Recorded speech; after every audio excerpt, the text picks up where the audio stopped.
This is the Demystifying Crypto and Building Wealth podcast.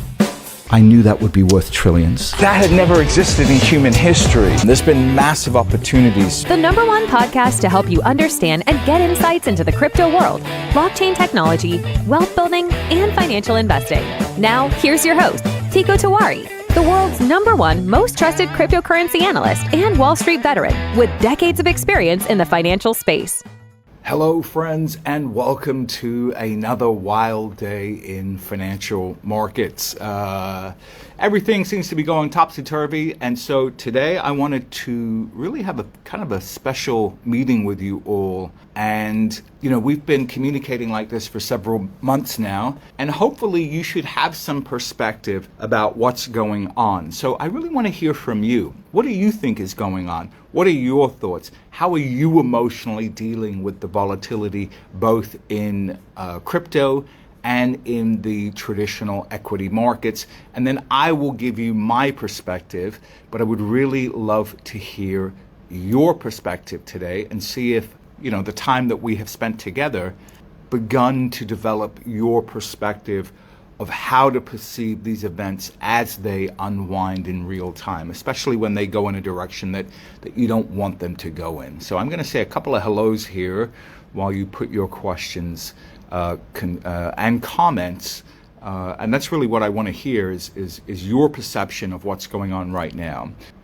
Okay, question here. How can BlackRock buy so much Bitcoin in one day, but Bitcoin doesn't change? Are they manipulating the market? No one's manipulating the market. I'll talk some more about what's going on with the supply-demand perspective right now. Bali, beautiful, beautiful, beautiful place. Last year, I spent the whole May in Bali. It was amazing. Roberta says, I take a deep breath and remember what you said over and over to keep calm and ride the volatility, not getting emotionally involved. Okay, so Justin says, my perception of the markets is positively bullish. I think being patient and calm is the best way to make money in the markets. I agree. So I'm going to give you my perspective on what's happening right now. The first thing is, Bitcoin is actually experiencing one of the best bull markets it's ever experienced. And I'll give you some context on that. If you look at the two previous bear markets, the first one went from 2013 to 2017. It was 3.5 years long. The second one went from 17 to the end of, very early of 2021, and that was 3 years long. This last bull market, bear market that we exited, only lasted 2.3 years. So the bear markets have been getting shorter. They went from 3.5 years to 3 years to now 2.3 years. And the way I measured that was the all-time high of that bull market move to the next all-time high. So the bear markets are actually getting shorter. Over the last 52 weeks, Bitcoin has gone from its low to its high. It's risen more than 200% in a year, right? And if you look at the trailing 52 weeks, that is a gigantic move higher, especially when you consider that Bitcoin is now a $1.2 trillion asset. So whenever an asset moves up 200% in a year, it has to consolidate its move. That's just you can't avoid that. If the asset doesn't consolidate its move, we've all seen what happens to assets that go straight up in a line. They come right back down. So you've got to think of this year as Bitcoin really building a launch pad for its next move up. Now, in terms of supply-demand imbalance, well, we got a lot of things going on. You got the U.S. government that has been dumping its Bitcoin. You had billions of dollars worth of Bitcoin be given back to people from the Mt. Gox claims. Germany has finished dumping their $3 billion in Bitcoin. And now we're into the end of the fiscal year for much of Wall Street and professional money managers. The fiscal year ends September 30th. So if you had money managers that came into Bitcoin late, they're gonna harvest their tax losses. Or you could have had people that got in at 25, 30K a year ago and saying, you know what, let's lock in the gain now, and then we can always buy back in later, and let's secure our year. So that's a lot of the reason behind you're seeing a big sell-off in equities and a big sell-off, I believe, occurring across crypto. A lot of it really doesn't have anything to do with the fundamental asset class. A lot of it has to do with just accounting rules that are taking place within the market. Now, the rest of the world is not as plugged into financial markets as we are. So what do they see? They see a top line number, they see the NASDAQ down, they see Bitcoin down, and they get scared. And they make decisions based on that fear, and they go to cash and they say, okay, I just want to feel safe, I want to feel secure, we've got an election coming up, we're not sure who's going to win, I feel scared, I want to go to cash. And so they sell. So this is, if you go back and look on any chart during this period of time, the charts all look the same. It's the same psychology that plays out again and again and again and again and again and again and again and again, which is why I don't get worried about it. At the end of the day,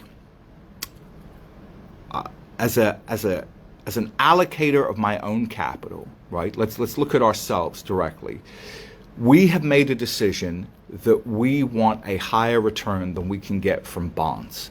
Because when you look at the corrosive effect of money printing, monetary debasement, which causes inflation, I don't think you're even breaking even at 5% interest rates.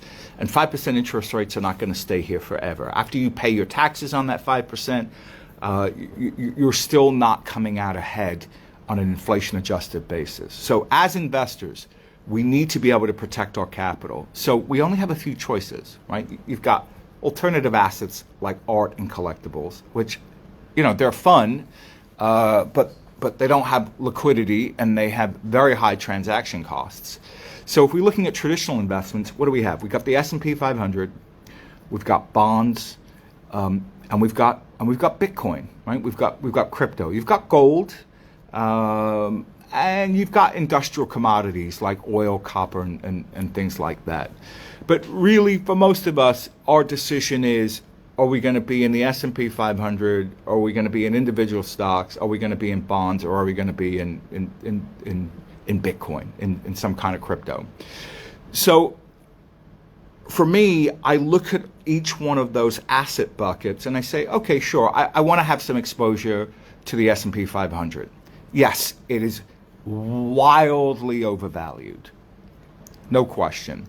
But just because something's overvalued doesn't mean that it can't become more overvalued. I think we probably have another year or 2 years of a bull market in equities. And, you know, I'll get into that another time. I'm not going to get into that now. But on a relative basis, do I want to have a bigger weighting in equities or do I want to have a bigger weighting in Bitcoin? For me, I want to have a bigger weighting in Bitcoin. Why? Because one, it's a finite asset. You can't make any more of it. There's never been an asset that had a completely inflexible amount of new issuance or new supply, regardless of how many people want to own it. So that makes it very unique in human history. We've never had an asset like that before, which is why it's so difficult for many people to understand or get their head around. The other thing is that generally speaking, it's really not that correlated to other assets. Now, during a panic, all asset correlation moves to 1 and everything goes down, except maybe the US dollar and bonds, because that's where everybody flies to when there's just broad panic in the world. But what any money manager will tell you that non-correlated assets, they all correlate to 1 in a panic sell-off. So, but generally speaking, Bitcoin really isn't correlated to a lot of other assets.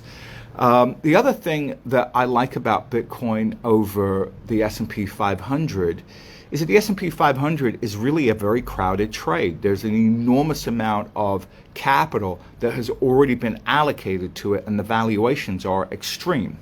So if we look at the amount of capital allocated to Bitcoin relative to all professional assets under management, it's a tiny number, something like 0.25% of assets under management have been allocated to Bitcoin. And I get that measure by measuring how much money is in Bitcoin ETFs.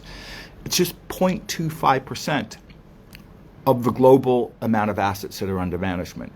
So it's an easy bet for me. Do I think that that allocation to Bitcoin is going to go higher than 0.25% or stay at 0.25% or go lower?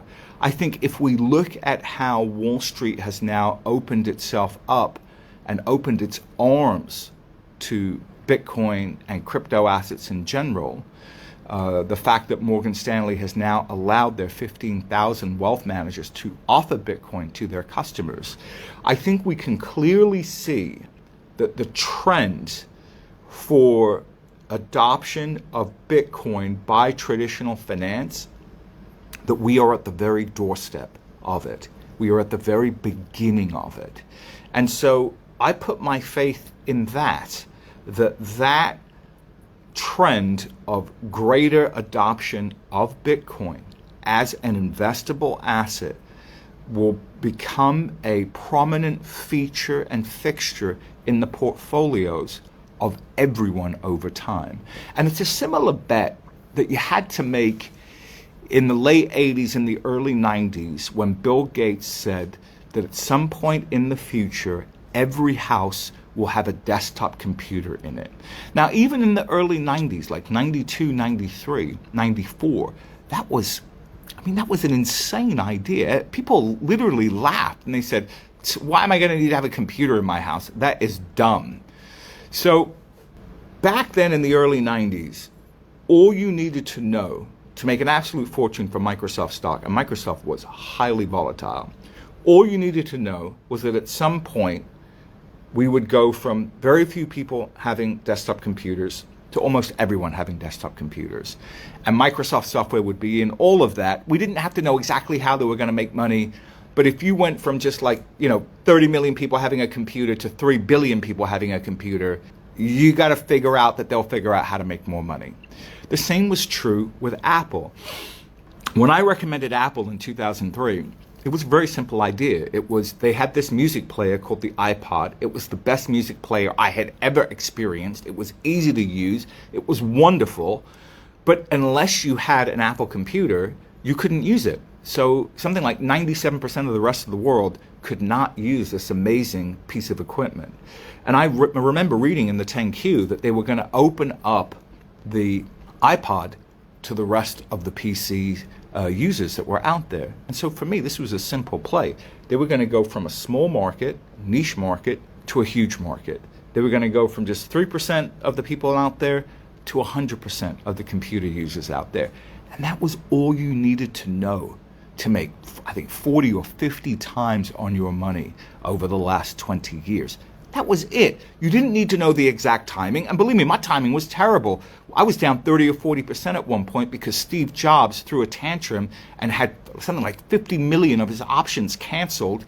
And then he wanted new options given to him because he never thought that the price of Apple would get back to where his options were priced at. And he was also a seller of stock as well. And so people looked at that and they're like, this is Steve Jobs. He knows the company better than anybody else. If he's selling stock and repricing options, why should I believe you that you know better than Steve Jobs? Friends, I have learned that sometimes people in the very heart of a business can understand their business, but they don't really understand the stock market. I've seen that again and again and again and again. And so with Bitcoin, as I've always said, we're going to go from a small market to a large market. It's a finite asset. There's only so much of it. And so as that adoption cycle unfolds, and we go to that point where just very, very few people in the world own Bitcoin, to virtually everybody has some exposure to Bitcoin, the price of Bitcoin is going to go psychopathically high.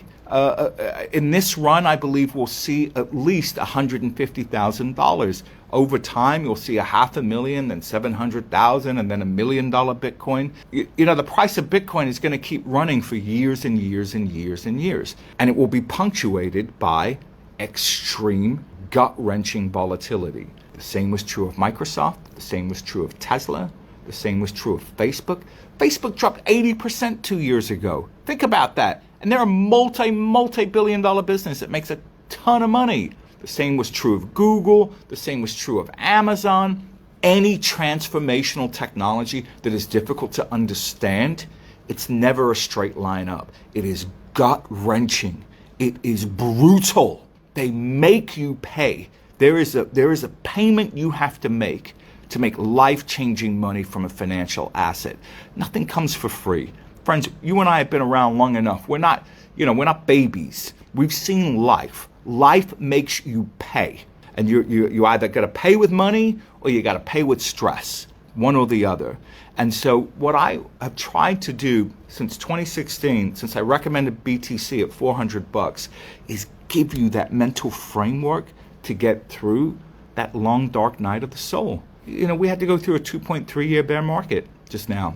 Before that, we had a 3-year bear market. And before that was a 3.5-year bear market. But look at where we are.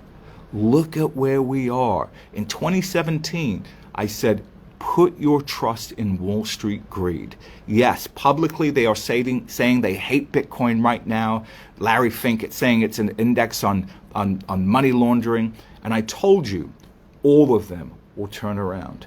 They will launch ETFs. All of them will open their arms to Bitcoin and crypto assets, and they will plow hundreds of billions of dollars into this space. And everything I said back then, it's all come true. We are at the doorstep of widespread adoption of crypto assets, and that's all that matters. I don't care if Bitcoin drops 50% tomorrow. It doesn't matter. Nothing can stop that adoption train. It's the same thing that happened in the 90s, that nothing could stop the adoption of the personal computer. Nothing. And think about what we went through in the 90s. We had the crash of 91. We had a crash of 94. We had a crash of 98. We had the dot-com crash. Nothing got in the way of the adoption of the personal computer, and nothing will get in the way of the widespread global adoption of Bitcoin as a broad-based investment asset. Our job is to be smart enough to buy the dips and leave it alone. Go enjoy your life, enjoy your families, focus on building your businesses, focus on getting great at what you do for a living, focus on making more money so you can invest more money, and then just let time do the heavy lifting for you. Time slips away. We're all getting older. Our age moves on, time moves on. There's nothing that we can do about that. But what we can do is we can harness the passage of time for our benefit by owning great assets that are kind to great assets. You buy great assets and let time do the rest, and you never have to worry about money in the future. You don't have to worry about your retirement. You don't have to worry about how you're going to pay your bills as you get older. You don't have to worry about, am I going to have to work like a lunatic my whole life? But you have to own great assets. Stocks are great. Certain commodities are great. But there's no asset that I see anywhere in the world that offers the type of upside, long-term upside, that Bitcoin offers. I just don't see it. I don't see it. I'm not saying that it's not going to be without fear. It's not going to be without payment. Remember, you always have to pay. Nothing is free. You always have to pay. Okay, but once you can come to terms with that and you say, okay, I'm going to feel like throwing up on my kitchen counter a couple of times a year because I hold this asset. All right, I just got to deal with that. That's just the way it is. I'm going to focus on what I can control. If you can do that, if you can just position size correctly and then just let time do the rest. Don't be crazy. Don't take outlandish risks. It's not necessary. You can just have a portfolio that's, a part Bitcoin, part the S&P 500, and maybe 5 to 10% that you play around with the altcoin space. And that's going to be enough. That's going to be enough. You don't have to go crazy and put like 80% of your money in crazy altcoins and just 10 or 20% in safe stuff. Don't do that. That will keep you poor. All right. The beauty about the altcoin space is that they can move so much, you don't need to invest much in order to make a lot. What you want to do is you want to have your big capital in your surest bets. And your surest bets, for me, over time, is Bitcoin. All right. Any questions before we close this up? Okay, friends, I want to thank you so much for tuning in today. I hope you found this chat helpful. And if you find yourself slipping, just come back and rewatch this. And I'll post a version of this on my YouTube channel. All right, friends, again, I want to thank you so much for tuning in. And as I always like to say, I want you to always remember, let the game come to you. So that concludes today's episode. Thank you for listening. We'd love to hear your thoughts in the comments section. You can find the show notes on www.tikatiwari.com. If you found this episode helpful, please share it with others, talk about it on social media, and leave a rating and review. Don't forget to subscribe so that you never miss another episode. Thanks again, and we'll see you next time.